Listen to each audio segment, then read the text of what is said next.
en Madrid y junto con mi colega Juan José Menéndez Suso os vamos a hablar del trabajo que hemos realizado acerca del Score Vexus como estimador de la congestión venosa en la población pediátrica, en los niños críticos. ¿Qué dificultades hay para realizar este score, así como la utilidad que tiene? Antes de nada, agradecer la invitación a participar en estas jornadas al doctor Javier Ponce. A modo de índice, seguiremos el siguiente esquema para realizar la presentación. En primer lugar, hablaremos de cuál es la motivación para desarrollar este score de Vexus, cuál es el problema, que fundamentalmente es la monitorización de la congestión venosa en los pacientes críticos. En segundo lugar, qué estudios hay en adultos acerca del score Vexus, en adultos que son los que principalmente han desarrollado este score y donde van mucho más avanzados que nosotros los pediatras. Y en último lugar, qué hemos visto nosotros en nuestro estudio y cómo se puede trasladar lo que se ha desarrollado en adultos a la población pediátrica y si es trasladable.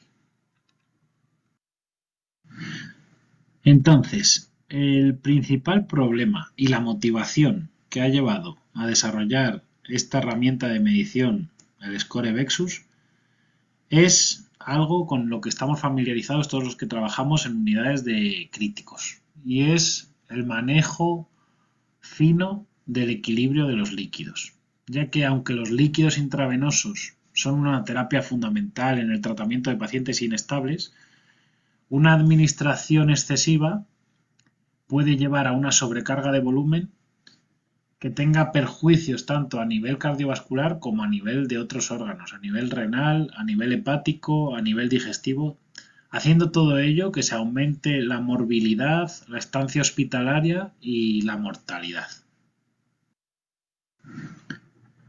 Yendo a la base fisiopatológica del problema, sabemos que la presión de perfusión tisular es la diferencia entre la presión arterial y la presión venosa. Muchas terapias se han centrado siempre desde hace años en aumentar la presión arterial y cada vez más se están centrando en disminuir la presión venosa. La congestión venosa, ya sea por hipervolemia o por disfunción cardíaca derecha, conlleva hipertensión venosa y eso se ha relacionado con el desarrollo de disperfusión, disfunción multiorgánica y aumento de la mortalidad en los pacientes críticos. Tal y como sabemos, por conocimientos teóricos, el retorno venoso depende tanto de la presión media sistémica como de la presión en la aurícula derecha. Y como podemos ver en la gráfica de la derecha, si disminuimos el retorno venoso por un aumento de la presión en la aurícula derecha, traducido en congestión venosa y aumento de la presión venosa central, se verá disminuido también el gasto cardíaco del individuo. Ante este problema nos planteamos cómo podemos monitorizar la sobrecarga hídrica. El grupo de la Universidad de Quebec de Montreal tiene un artículo muy interesante, ahí os dejo en esta diapositiva, en el cual se especifican cuáles son los signos clínicos y los signos ecográficos de la sobrecarga de volumen, con sus ventajas y sus limitaciones. Habla del edema periférico. El edema periférico es la ventaja que tienes, que es parte del examen físico de rutina, pero las desventajas es que, que puede ser causado por hipoalbuminemia, puede ser por insuficiencia venosa o por desuso de las extremidades. El balance de fluidos, balance de peso, es un examen objetivo, pero no considera, por ejemplo, la función cardíaca y es verdad que no tiene por qué ser necesariamente representativo de una congestión venosa terminal de los órganos. Y el catéter venoso central. El catéter venoso central se puede usar en los pacientes pero en los pacientes críticos que lo tengan. Hay veces que estos pacientes críticos no tienen catéter venoso central o la punta colocada en la aurícula derecha, y además sus medidas, las medidas que obtengamos de presión venosa central, pueden estar modificadas en los pacientes que estén ventilados mecánicamente. Así pues, existe la posibilidad de monitorizar la sobrecarga venosa mediante signos ecográficos. La principal ventaja de esto es que el uso de la ecografía es rápido, es un método no invasivo y que se puede realizar a pie de cama del paciente.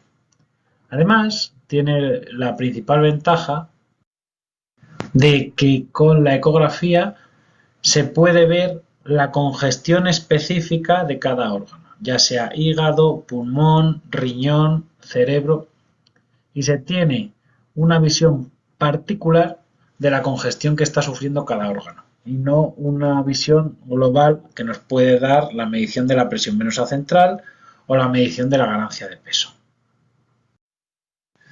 Entonces, en las siguientes 4 diapositivas vamos a realizar un recordatorio del patrón Doppler que nos podemos encontrar en las venas suprahepáticas, porta y renales, que son las que principalmente se exploran para realizar el score Vexus. A modo de recordatorio, en las venas suprahepáticas, la onda que encontramos normalmente es una onda tetrafásica. Encontramos primero una onda A, que coincide con la contracción auricular al final de la diástole y por lo tanto produce un flujo retrógrado, una onda positiva que vemos por encima de la línea de base, ya que se acerca el flujo hacia la sonda de ecógrafo. Posteriormente tendremos la onda S, que es un pico de presión negativa en la aurícula durante la sístole ventricular, que coincide con la diástole auricular. La onda V, debido a un aumento de presión que se da en la aurícula derecha por el retorno venoso sistémico contra una válvula tricúspide que aún está cerrada. Y finalmente una onda D, un llenado rápido ventricular al inicio de la diástole ventricular. En esta diapositiva, a la izquierda, podemos ver el patrón Doppler normal en el cual la onda S, que se produce por el llenado de la aurícula en la diástole auricular, es mayor que la onda D que se produce en la diástole ventricular, que coincide con el seno Y de la onda de presión venosa central. Y a la derecha, por el contrario, vemos una onda ya patológica de Doppler de las venas suprahepáticas en el cual disminuye la amplitud de la onda S y se va haciendo cada vez más pequeña que la onda D. ¿Por qué? Porque la diástole auricular va disminuyendo a medida que aumenta la congestión venosa. Va disminuyendo hasta tal punto que esta onda S puede hacerse retrógrada y pasar a ser positiva. En esta diapositiva lo que vemos es el flujo Doppler en la vena porta. A la izquierda vemos un flujo Doppler normal en el cual la vena porta no tiene diferencias de velocidad entre la sístole y la diástole. Por el contrario, a la derecha vemos un flujo portal anormal con una pulsatilidad por la diferencia de velocidades que existen entre la sístole y la diástole. A medida que hay un aumento de la congestión venosa, ocurre una dilatación de la vena cava inferior y de las venas tributarias a esta vena cava inferior, como son las venas hepáticas, y cuando la dilatación se convierte en severa, la disminución de la complianza de la vena cava inferior se traduce a los sinusoides hepáticos y a la vena porta. Esto resulta en un descenso de la velocidad de la vena porta y en un aumento de la pulsatilidad de la misma. Por último, en las venas renales, el flujo Doppler que vemos en el patrón Doppler es un flujo continuo, como vemos en la imagen de la izquierda. A medida que hay más congestión venosa y aumenta la presión venosa central, este flujo continuo se transforma en discontinuo con un patrón bifásico como vemos en la imagen del medio, en el que se ven dos picos, el de la sístole y el de la diástole. Y con más hipertensión venosa, este flujo se acaba transformando en un patrón monofásico discontinuo, en el cual solo hay flujo en la diástole. Pasamos ahora a hablar del segundo punto, de los estudios que existen en adultos. Bueno, más de los estudios que existen en adultos, del estudio principal, desarrollado por la Universidad de Montreal, o el Grupo de Quebec, en el cual el objetivo que tenían al realizar este estudio principal es el desarrollar un sistema para graduar el nivel de congestión venosa y validar su uso clínico relacionándolo con el fallo renal agudo. Ese era el objetivo principal. Como objetivo secundario también pretendían relacionar esto con las medidas que tenían de presión venosa central. Aquí vemos un poco en la tabla un resumen de los distintos Doppler de las vísceras. Vemos Doppler de la vena hepática, vemos a la izquierda normal, cuando la sístole es mayor que la diástole, como hemos dicho antes, leve, cuando la sístole es menor que la diástole, y anormal cuando la sístole es, a la derecha lo vemos, está invertida y es retrógrada. Con la vena porta lo definen de la misma manera, normal cuando no hay pulsatilidad o esta es menor del 30%, leve cuando está la pulsatilidad entre un 30 y un 50% y anormal grave o severo cuando es más del 50%. Y abajo vemos el Doppler de las venas intrarrenales, normal un flujo continuo, leve cuando este patrón es bifásico y es discontinuo, y severo cuando solo es monofásico y solo hay flujo en diástole, como decíamos antes. Ellos lo que hacen en su estudio es crear 5 patrones, Vexus A, B, C y D y E, para ver cuál de ellos es el que mejor se correlaciona con el grado de insuficiencia renal en sus pacientes. Los patrones son distintos entre sí. Como podéis ver en la diapositiva, los patrones A, B y C tienen en cuenta el diámetro de la vena cava inferior. Si no está dilatada, lo clasifican como Vexus grado 0 y si está dilatada o más de 2 centímetros, tienen en cuenta el Doppler de las vísceras abdominales. Sin embargo, los patrones Vexus D y E no tienen en cuenta el diámetro de la vena cava inferior. Dentro de los que tienen en cuenta el diámetro de la vena cava inferior podéis ver que también hay diferencias. Y así, por ejemplo, el grado 1 del Vexus B tiene que tener todos los patrones Doppler de las vísceras abdominales normales, mientras que el grado 1 del Vexus C, los patrones pueden ser normales o leves moderados.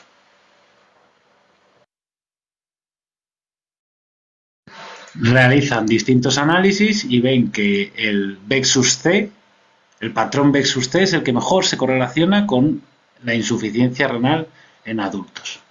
El patrón Vexus C se caracteriza porque tiene en cuenta el diámetro de la vena cava inferior y si no está dilatada lo nombra como grado 0 y si está dilatada pasa a tener en cuenta los Doppler de las vísceras abdominales. Si estos son normales o leves moderados lo definirá como grado 1. Si hay uno de ellos que es severo, lo definirá como grado 2. Y si hay 2 o 3 que son severos, lo definirá como grado 3.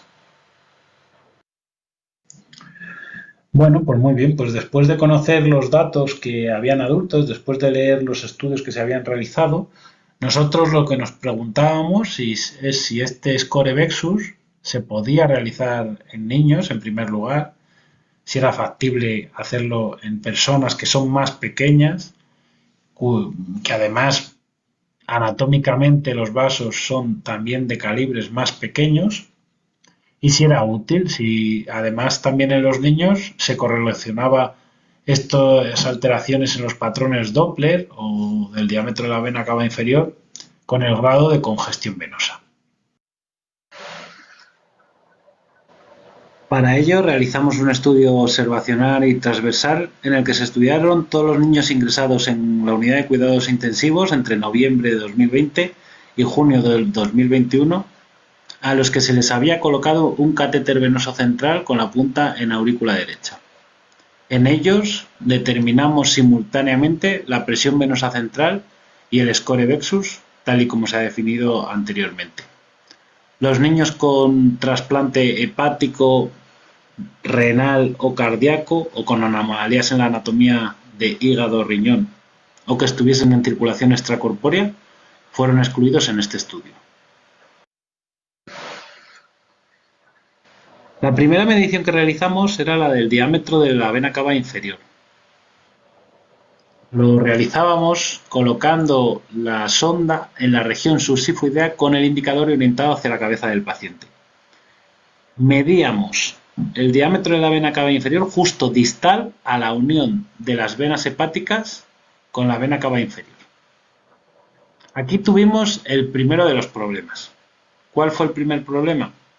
Que el diámetro de la vena cava inferior en los niños no depende solo del estado congestivo de esta, sino que también depende de la edad y de la superficie corporal. ¿Cuál fue la solución?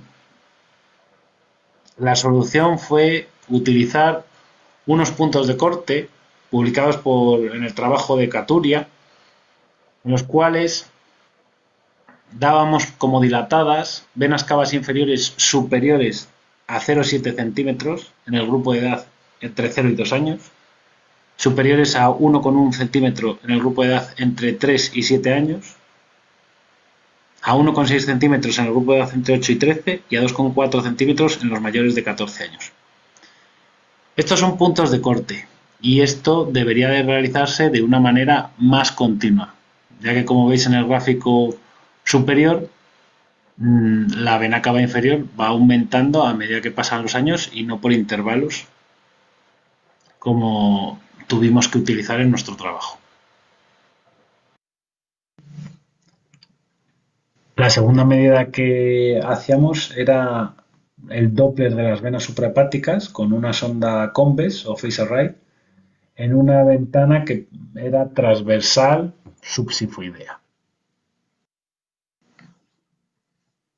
Esta medición, como ya hemos comentado antes, la considerábamos normal si la onda sistólica era mayor que la diastólica, leve moderada si la onda diastólica era mayor que la sistólica y severa cuando la onda sistólica se invertía siendo retrógrada. Aquí en este punto otro de los problemas que nos surgía es que la frecuencia cardíaca de los niños es mayor que la frecuencia cardíaca de los adultos. Por lo tanto, no era muchas veces fácil el distinguir cuál es la onda S y cuál es la onda D, ya que se juntan tanto las ondas S y D que si supiésemos que es un patrón normal es fácil saber cuál es la S y cuál es la D porque la S es mayor que la D. Pero al juntarse tanto, pues había muchas veces dudas de qué onda pertenecía a cada fase del ciclo. Para ello, la solución que encontramos fue integrar mediante una sonda de electrocardiograma la señal electrocardiográfica en nuestro ecógrafo, solucionando de esta manera completamente este problema. Para obtener la onda de espectro Doppler de la vena porta utilizamos una sonda Convex o una Phase Array y el lugar desde donde se insonaba era una ventana axilar media o en el cuadrante superior derecho de abdominal, siempre desde la derecha. También, como hemos visto en los estudios de adultos, consideramos normal cuando el índice de pulsatilidad, la diferencia entre la velocidad máxima y velocidad mínima dividido entre la velocidad máxima era menor del 30%, leve moderado cuando este índice de pulsatilidad se encontraba entre el 30 y el 50% y severo cuando era mayor del 50%. Por último, para obtener el Doppler de las venas intrarrenales utilizamos también una sonda Convex o Phase Array. Insonábamos las venas interlobares desde los flancos y aquí tuvimos otro de los problemas. Ojo que esto es importante porque en los niños en respiración espontánea, además, es muy difícil a veces obtener el Doppler en estas venas. Dos de los trucos fundamentales para poder obtener este Doppler son el utilizar el modo color para ver dónde se encuentran exactamente estas venas y ayudarnos del modo color para poner después el modo Doppler. Y otro de ellos, el usar una escala baja. A escalas altas, con velocidades altas, los flujos en estas venas muchas veces no son visibles. De manera análoga a lo considerado en estudios de adultos, tratamos como normal un patrón Doppler continuo, como leve moderado un patrón discontinuo bifásico y como patrón severo un patrón discontinuo monofásico con flujo solo en diástole. El principal resultado que obtuvimos en el trabajo, como se puede ver en esta figura, es la fuerte asociación entre el grado de score de Vexus y la presión venosa central. Vemos cómo scores de Vexus grado 0 presentan una mediana de presión venosa central en torno a 6, el grado 1 una mediana de presión venosa central en torno a 9, grado 2 en torno a 10,5 y grado 3 en torno a 15. Además, también analizamos de manera separada cada uno de los factores que componían el score Vexus. Y pudimos ver cómo un diámetro de la vena cava inferior dilatado se correlacionaba con una presión venosa central más alta. Un diámetro de la vena cava inferior normal se relacionaba con presiones venosas centrales en torno a 6, mientras que una vena cava dilatada se relacionaba con presiones venosas centrales en torno a 10. Por otro lado, analizamos también la asociación de los patrones Doppler en las vísceras abdominales y la presión venosa central. Y así, como podemos ver en esta diapositiva, a la izquierda, en las venas suprahepáticas, la relación que se obtenía estadísticamente significativa era solo cuando el patrón Doppler era severo. Ahí sí que se veía un aumento de la presión venosa central significativo. Sin embargo, en esta gráfica sí que se ve una tendencia. Puede llegar a no ser significativo el patrón leve moderado, pero por falta también de número de reclutamiento. En el medio vemos la misma relación con el patrón Doppler de la vena porta. También se ve una tendencia a aumentar la presión venosa central cuando este patrón es severo. Sin embargo, esta relación no es estadísticamente significativa. Y sin embargo, a la derecha vemos la relación como sí que es estadísticamente significativa en el patrón de las venas intrarrenales, y además la sensación que nos quedó es que este patrón Doppler era el que se alteraba de manera más precoz cuando los pacientes tenían congestión venosa. Era el patrón Doppler más sensible a la congestión venosa en los niños. Las principales limitaciones que tuvimos fueron las siguientes 4. Los niños son más pequeños que los adultos y sus estructuras anatómicas también son más pequeñas, con lo que ello significa a la hora de contabilizar los errores. No es lo mismo tener un error de 0,1 centímetros en una estructura anatómica como es la vena cava de 0,5 centímetros en un niño que tener 0,1 centímetros de error en una vena cava de un adulto que puede llegar a medir 2 centímetros. Los niños se mueven y este es uno de los problemas que teníamos, por ejemplo, para obtener el patrón Doppler de las venas intrarrenales en aquellos niños que no estaban intubados y sedados. Era muy difícil en ocasiones, muy difícil, pero con paciencia y tiempo se puede hacer. Otra limitación es, lo que hemos comentado antes acerca del tamaño, del diámetro de la vena cava inferior. Los niños tienen edades entre 0 y 18 años. Va aumentando su edad y su superficie corporal, al igual que el tamaño de las estructuras anatómicas. y es un continuo. Nosotros tuvimos que realizar 4 puntos de corte, 4 grupos de edad, en los que en cada grupo de edad dimos un valor para el cual consideramos la vena cava inferior dilatada en función del trabajo publicado anteriormente por Caturia. Y por último, el score Vexus es un score. Es un score, entonces minimiza, no minimiza, sino que agrupa, simplifica toda la información que nos puede dar la ecografía y los espectros Doppler. Pero la ecografía tiene muchos matices que en un score se pierden. Ya, por ejemplo, el Doppler de las venas intrarrenales no pasa de continuo a discontinuo bifásico, sino que poco a poco se va creando una mella a medida que va habiendo más congestión, hasta que esa mella es tan pronunciada que pasa a ver un patrón discontinuo bifásico. Y todos estos matices en un score pues se pierden. Lo bueno de los scores es que ayuda a realizar clasificaciones objetivas y a simplificar la evaluación de los pacientes. Por último, decir que este trabajo es un pequeño paso en la implementación del Score Vexus en pediatría.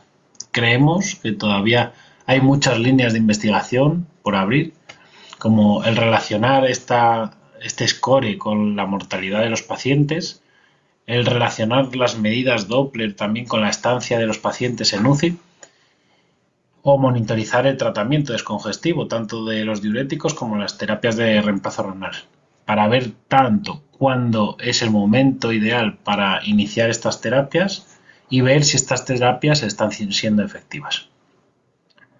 Bueno, agradeceros a todos el habernos escuchado. Esperamos que esta charla haya sido de vuestro agrado. Un saludo a todos. Muy bien, muy bien. ¿Querés que pasemos a los casos ahora? Eh, Porque tengo algunas preguntas. ¿O querés que respondamos las preguntas como ustedes quieran? No, si te parece, Javier, atendemos a las preguntas que yo creo que son más importantes y si se nos da la oportunidad para explicar algunas de ellas, pues ponemos algunos casos a modo de ejemplo, pero yo creo que es más prioritario atender a las preguntas. Dale, mira, por acá en el chat había Gerardo desde México, nos pregunta si pueden ser las venas iliares, pero hay medio que ahí mismo se responde un poco sobre qué venas hay que isonar para la muestra renal en el Vexus. ¿Qué venas renales? Sí, con respecto al Doppler renal, que como bien ha explicado Diego en la presentación, quizás son las que suponen un mayor reto, especialmente en el lactante cuando no está sedado. La vena objetivo es la vena interlobar. Esto es importante porque es la que realmente está validada en el estudio de adultos y hay que huir de la gran vena principal del riñón, la que nos encontramos en el ilio, y con la ayuda del Doppler color, como también decía Diego, como truco, posicionar la prueba del Doppler pulsado en la vena interlobar. La vena interlobar es aquella que discurre entre las pirámides renales. Y las pirámides renales, en general, si el riñón es sano, es fácil de identificar porque son esas estructuras piramidales y con un aspecto hipoecoico dentro del parénquima renal. Entonces es en estas pequeñas venas donde hay que registrar el patrón Doppler. Y para ello, como decía Diego, es de gran ayuda primero escanear el riñón con el Doppler color y utilizando siempre escalas de velocidad bajas. Tened en cuenta que a este nivel las velocidades de la sangre son lentas y si utilizamos escalas Doppler elevadas, el ecógrafo puede no ser suficientemente sensible para identificarlas. La escala con la que habitualmente se suelen registrar estos vasos son en torno a 20-30 centímetros por segundo, no más. Entonces, jugando con escala baja y con una ganancia de color un poquito mayor, las venas interlobares, que son las que, insisto, discurren entre las pirámides renales, se suelen identificar bien. También a modo de truco, contad con unas sondas eh, de mayor frecuencia que las convex habituales, sobre todo si nuestros pacientes son habitualmente lactantes o niños pequeños, puede ser de ayuda. Sondas de mayor frecuencia, me refiero a aquellas que tienen entre 6, 8, incluso 10 megahercios, que habitualmente no nos las encontramos en formato convex habitual, sino más bien phase array, o incluso sondas lineales con frecuencias altas pueden ser de mucha ayuda. Exploraciones a lo mejor en decúbito lateral o incluso en prono pueden aproximar el riñón a la superficie cutánea y de esa manera con nuestra sonda identificar más fácilmente estas venas intrarrenales, que como digo son quizás de las 3 que se exploran de rutina para realizar el Scorvexus, las que más reto suponen. Yo te hago una pregunta desde la dificultad, porque yo cuando busco congestión en mis pacientes en la terapia, a veces uno llega hasta la suprahepática, que es la que más cómodo le queda, y se queda ahí, ¿no? Porque la suprahepática ya la aprendimos a mirar, a isonar, y la tenemos cerca. ¿Ustedes creen que podemos generar un conocimiento de, por ahí tenemos un amigo en el grupo que es muy fanático del Vexus, que habla de un Vexus pediátrico, que sea distinto al Vexus de adulto, eh, porque ya partiendo de la dificultad de la vena cava, que sabemos que en pediatría tiene otros bemoles, como vos has mostrado, el tamaño y todo esto. Eh, ¿Ustedes han visto que hay diferencia significativa para llegar hasta la renal o nos podemos quedar antes para poder diagnosticar congestión? No sé si se entiende Sí. mi pregunta. Sí, creo que te entiendo. Yo creo que quedarnos con la exploración de las venas hepáticas puede ser insuficiente en bastantes pacientes y que hay que dar el salto a escanear otras vísceras. Y en concreto, hasta donde nosotros hemos llegado, que todavía creemos que es poco, el riñón da la sensación, y es solo una sensación de momento, de que es una víscera más sensible, como decía Diego, a la congestión. Hay que tener en cuenta de que el Vexus no explora estos dos órganos por capricho, sino que el hígado y el riñón son dos riñones encapsulados, que viven encorsetados y que por tanto son quizás dos buenos termómetros para detectar precozmente cuando la hipertensión venosa empieza a dar problemas. Esto es un punto importante. No es una herramienta no invasiva para detectar presión venosa central sin más. Es ver qué grado de tolerancia a nivel de órganos concretos en ese paciente en particular está suponiendo la hipertensión venosa, porque vemos realmente qué repercusión hay en el flujo sanguíneo venoso dentro de estas vísceras. Y si me pidieras que eligiera entre hígado y riñón para centrar mi decisión en este paciente ya no está tolerando este grado de congestión, creo, por lo poco que sabemos, insisto, que me quedaría con el riñón. Es verdad que puede ser más exigente a la hora de registrar un Doppler confiable, pero creo que con un poco de práctica y de insistencia se puede conseguir y creo que es un órgano que detecta más precozmente y que quizás más libremente otros artefactos como hipertensión en la cavidad abdominal, fibrosis o cirrosis que puede existir en el hígado que matiza la interpretación del Doppler de suprahepáticas o de vena porta específicamente. Eh, y yo creo que, respondiendo a tu pregunta, insistiría en incluir el Doppler de las venas renales en la sistemática de evaluación del paciente cuando queramos determinar si existe congestión y cuál es el grado de tolerancia en ese nivel. Clarísimo. Ahora en el grupo vemos si hay alguna pregunta en el chat o alguien que quiera plantear o preguntar algo. Ahí veo a mi amigo David de México. A ver. Hay gente de Nicaragua, está Jesslyn de Nicaragua. Tenemos gente de toda Latinoamérica escuchando y de Centroamérica también, de aquí de San Juan, Argentina. Mientras la gente se va animando, Javier, yo quería insistir un poco más en que, bueno, esto es una puerta que está recién abierta y que hay que seguir investigando, pero que nos da la impresión de que si tiramos de este hilo, vamos a ir respondiendo preguntas con relevancia clínica grande. El Vexus habla no de hipertensión venosa sin más, sino de la tolerancia a la congestión en el niño. Y aquí entran muchos factores.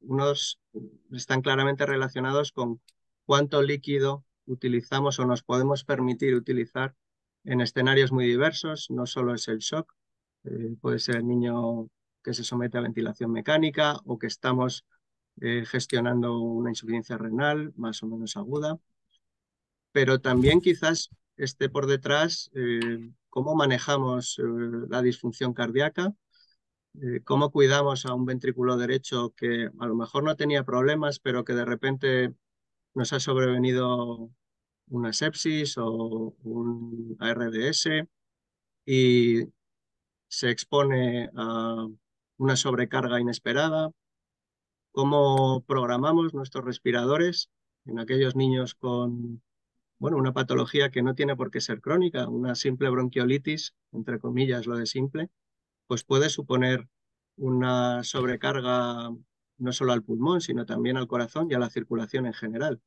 Yo creo que en nuestra práctica clínica estamos muy acostumbrados a ver esas bronquiolitis que intubamos y que en 48 horas, sin saber muy bien por qué, las encontramos edematosas y sobrecargadas de líquido y tenemos que andar con la furosemida por detrás y quizás tirando de este score o de algunos que puedan llegar y complementarlo o incluso mejorarlo, podamos aprender a monitorizar bien niños que intubamos y que sedamos y a veces paralizamos y se nos hinchan, eh, detectando en nuestra exploración de rutina cuál es el grado de congestión, pues quizás podamos optimizar mejor la gestión de los líquidos, las terapias descongestivas con diuréticos, titular mejor los respiradores, cuidar un poco más al ventrículo derecho, que a lo mejor no lo tenemos tampoco tan integrado en nuestra exploración, porque pensamos a lo mejor más en el izquierdo y en el lado arterial y en la perfusión desde el punto de vista de la arteria, y hemos tenido mucho tiempo, quizás demasiado olvidado, al lado venoso y al ventrículo derecho, ¿no? En ese sentido, el Vexus me parece que es, bueno, quizás la punta de un iceberg que nos va a permitir ir generando más conocimiento en este terreno. Totalmente, yo creo que es el proceso, uno se enamora del ventrículo izquierdo, después pasa al ventrículo derecho y después va siguiendo. El ventrículo izquierdo es como el primer amor para el focus. Eh, pero bueno, es cierto que vamos aumentando en la complejidad y nos los va exigiendo y la verdad que es muy interesante ser exigente cuando uno tiene la herramienta, porque cuando uno no tiene la herramienta, vos puedes decir voy a ciegas, pero yo lo que trato de decirle a mis amigos o a mis colegas, ¿no? Si lo tenés el equipo, eh, estás haciendo mal las cosas si no lo buscas, porque le estás haciendo un daño al paciente y hoy tenemos con qué ser más precisos. Así que este es un camino de aprendizaje que tenemos que seguir aumentando e incrementando con los desafíos, como decías vos. Yo estoy buscando acá, a ver, en el Zoom, hay palabras de felicitaciones de México, Araceli también los felicita, César, a ver, para el Vexus sin duda ayudará a mejorar la mortalidad por lesión renal aguda a identificar el taponamiento renal como lo describen los autores. Mariela también de aquí de Argentina los felicita. Isabel de Argentina también los felicita. Así que son todas salutaciones. Y yo personalmente, yo por mí seguimos con los casos clínicos, pero no quiero matarlos con el tiempo, ¿eh? No, no, Eh, no, para nada. Si era, bueno, hemos recogido unos pocos casos, un poco para convencer a la audiencia de que esto se puede hacer y para animar a que bueno, se ponga en marcha también en otros centros y entre todos vayamos generando más conocimiento. Dale, vamos por ellos entonces, a ver.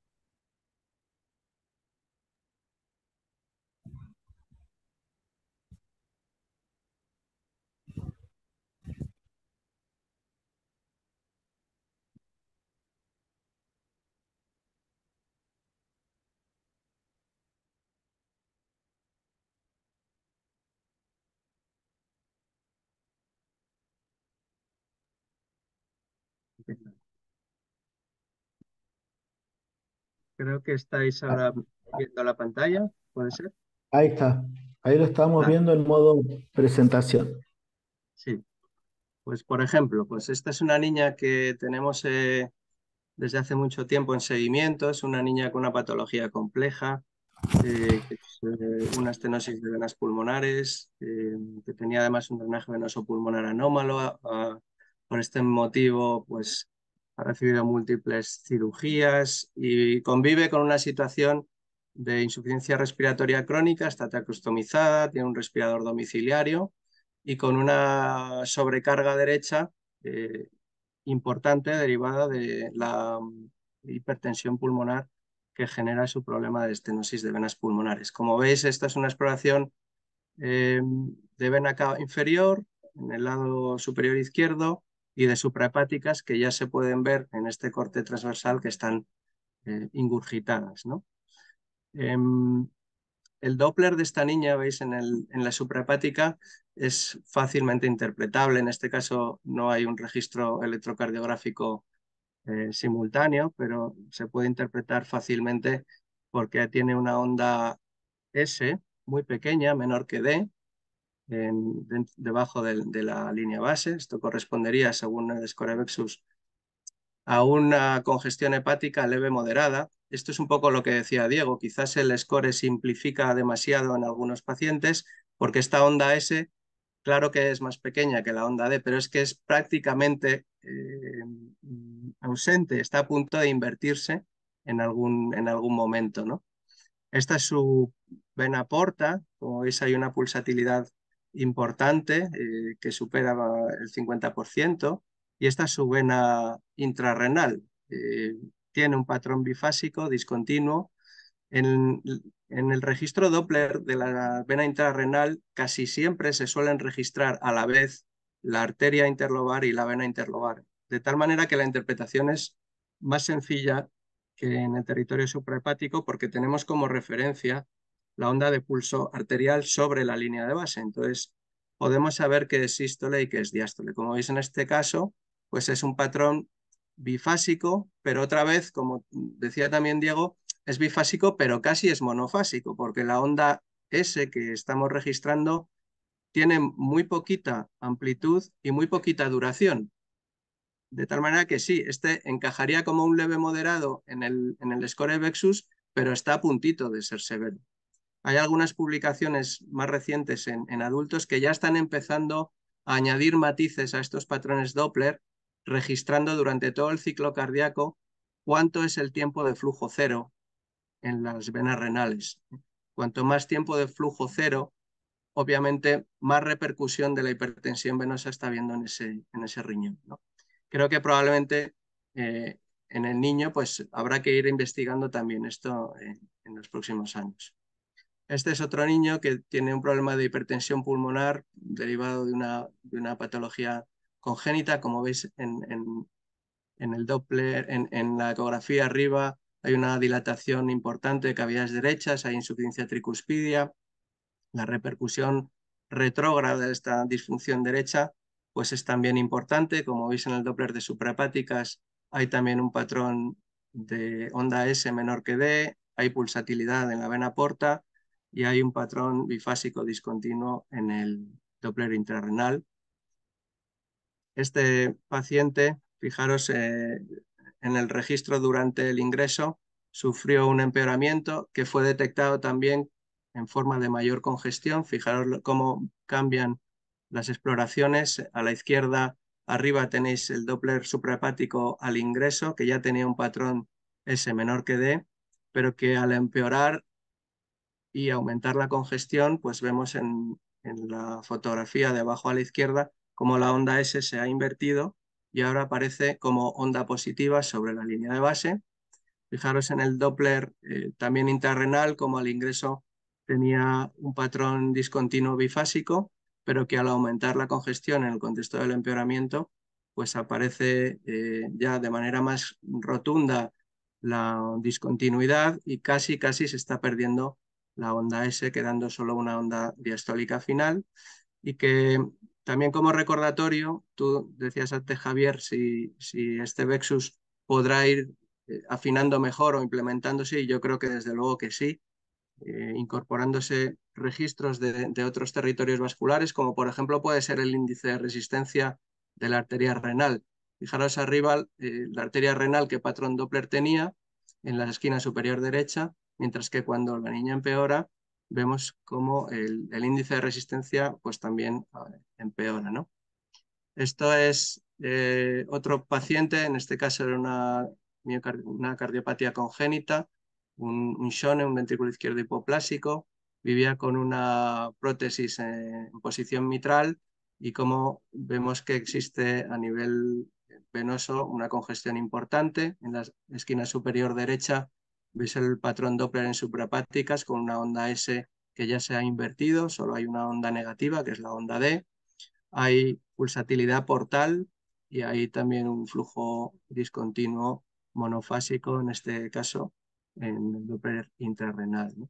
Este es un paciente con un shock séptico en el que ya hemos puesto algo de cristaloides como medida de estabilización inicial, que aparentemente si uno ve la ecocardiografía, pues le puede parecer que podría ser tolerante a mayor cantidad de fluido si se considera necesario para terminar de estabilizarlo.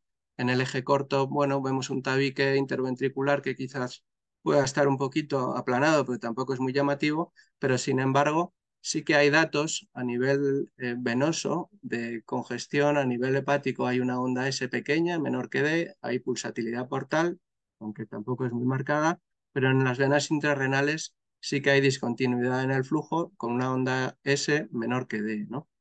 Entonces es un poco lo que decía antes, que el Vexus puede ser de interés para diferentes cosas, como por ejemplo en este caso, ayudar a titular la cantidad de fluidos que ponemos para estabilizar a pacientes hemodinámicamente inestables, porque puede seguir siendo respondedor a volumen este niño, pero igual ya no es tolerante. Entonces, eh, incorporar la tolerancia a los fluidos junto con la respuesta a fluidos me parece que ayuda a manejar mejor a estos niños, ¿no? Y bueno, os he puesto estos 4 ejemplos un poco para ver que es útil, que se puede hacer y que puede ser una herramienta que nos ayude a manejar mejor a los niños por detectar cuál es el grado de congestión, por monitorizar cuál está siendo la respuesta a nuestras terapias descongestivas, tanto con diuréticos como con terapias de reemplazo renal. Y que desde luego, como ya en adultos se ha confirmado, sabemos que la congestión mata y que tenemos que evitarla en nuestros niños y esta puede ser una herramienta para mejorar la morbimortalidad en las unidades de cuidados intensivos pediátricos. Mira, quería hacerte dos preguntas y abro que alguien levante la mano o que prenda el micrófono para hacer una pregunta más. Eh, yo quiero preguntarte algo que quizás la respuesta sea obvia, pero a veces genera confusión. En los pacientes con ventilación mecánica, que uno tiene ciertos recaudos con la tolerancia a fluidos y qué prueba, perdón, con la respuesta a fluidos y qué prueba va a usar y cuál no. ¿Impacta en algo la presión positiva intratorácica en la interpretación del Vexus? Bueno, estoy seguro de que sí. cuando cambiamos la fisiología respiratoria al intubar a los pacientes y empezar la ventilación mecánica, sobre todo si hay sedación con parálisis, claro, toda la fisiología se altera. Pero el Vexus no deja de retratar lo que realmente está ocurriendo en la circulación venosa. Y por eso decía que otra de las aplicaciones que podrían ser relevantes es que a raíz de lo que nos encontremos en el Doppler venoso cuando ponemos ventilación mecánica, seamos a lo mejor más cuidadosos a la hora de titular nuestra programación en el respirador, presión PIP o presión meseta, que en función de cómo tenga el ventrículo derecho del niño, pues puede ser mejor o peor tolerada. A lo mejor considerar un apoyo inotrópico al ventrículo derecho si por la patología pulmonar necesito recurrir a una programación en el respirador pues, más intensa.